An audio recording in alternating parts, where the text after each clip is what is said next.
back to the program. You're watching Morning Thailand with Kun Phai, Golf, and of course Kun Chen. สวัสดีค่ะ สวัสดีครับ สวัสดีครับ Now Kun Chen, you will give us a little bit more update about southern violence. Of course, we didn't report any today, which is a very good news. Because violence had already decreased during the Ramadan period, starting from July the 10th, Yes. and hopefully until or at least August the 18th. Right. There will be So no incident. does this mean that the peace talk is all good?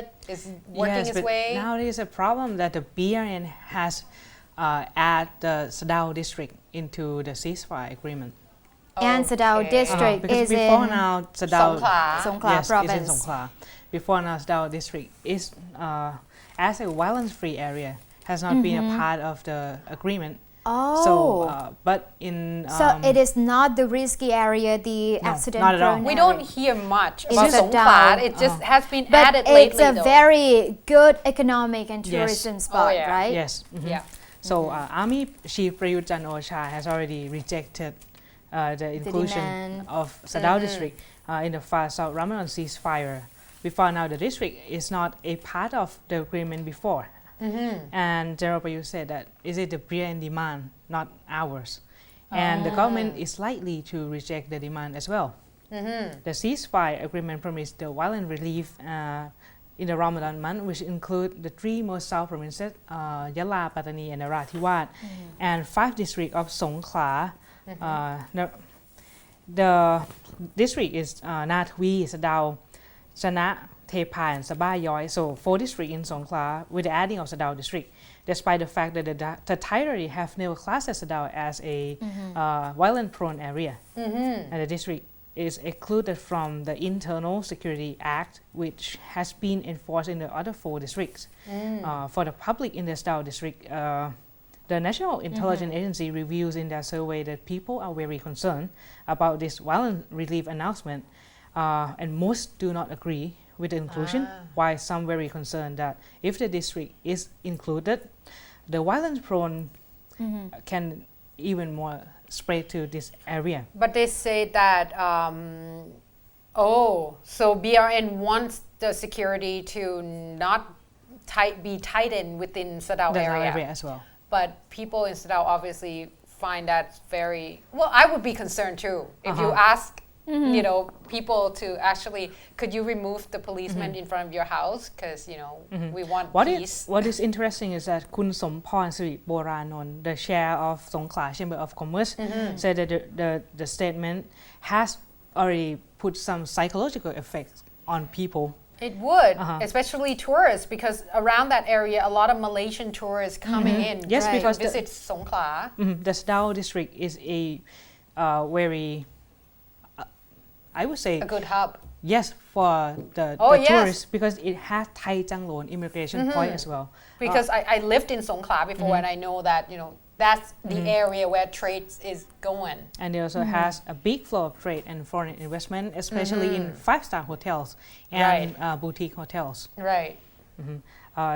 Kun Somporn said that the private sector, in particular the investor, is concerned if Sadao becomes a part of unrest zone because the business framework and the guideline will have to be adapted.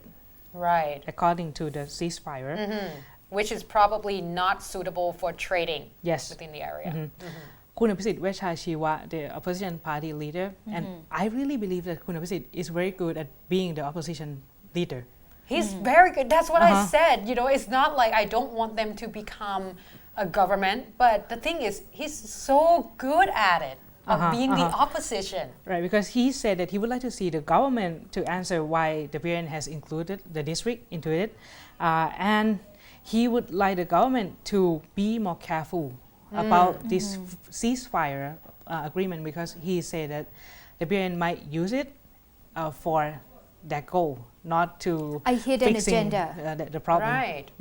And what is interesting is that in the BRN agreement, they use Yawi languages in calling Jana, Tepa, and Sabayoi district, while use the Thai language to call another 2 districts. So it means that... So Sadao would be called in Thai, but Jana, Tepa, Sabayoi would be called in Yawi, not in Thai. So That's I would say from their perspectives, those trees that terps. Right. This is really confusing here. I'm afraid that the ceasefire might lead to something more complex and more troubles for us to handle. That's the thing. Like you don't. It's almost like, I'm sorry to say this. It's almost like you are being threatened by a gang, and you start talking to a gang, and a gang told you that why don't you just tell the police to leave the area, and then I won't do anything to you. And it sounds like a negotiation, but actually it's not. The thing is that Kun Yingluck really backs this ceasefire. She said that just the plan to step up to talk is already a first step to create Now that she's the defense minister. Yes. Yeah. And Kun Basha from North even say he's very satisfied with the ceasefire because the violence is really on the reduce. Right. And he said that he has. That I have to admit. That's why I was like, maybe it's working, but then again, in the back of my mind, it's almost like the thief was telling me to like hand over a gun, and then they won't hurt me, kind of thing. So. Yeah, but I would say that in the last year that we did not have the ceasefire agreement, there were around 60 to 80 incidents. So if this ceasefire guarantee the most peaceful environment, then let's try it. Yeah, that makes sense because if we tried everything else, it didn't work. Might as well try this, and if it's worked, then at least until under the period of the holy month. But of course, we have to be very careful on. I think they are keeping close watch on this. But but they already said that they will need at least a few years on this issue. So Good thing is no reports of bad incidents in the area, just the cloth banner hanging on a tree. Exactly. there are Telling around the a troops. few incidents, but Kun Basha said that he was informed. No one's it's not dead. related to the Southern personal insurgency. affairs. Right. All right. So that's all the time we have. However, of course, you can watch us on a rerun at about 10 o'clock, or go to our Facebook at facebook.com/morningthailand, or email us at morningthailandshow@gmail.com. Give us some comments, or we will try to answer the best we can, either via email or on the show itself. Now, as for now, we have to say goodbye. I'm Wanasan Kurahong. I'm ธนนภัทรน้อยเวียง เชนจุนทสุทธนากุล สวัสดีค่ะ สวัสดีครับ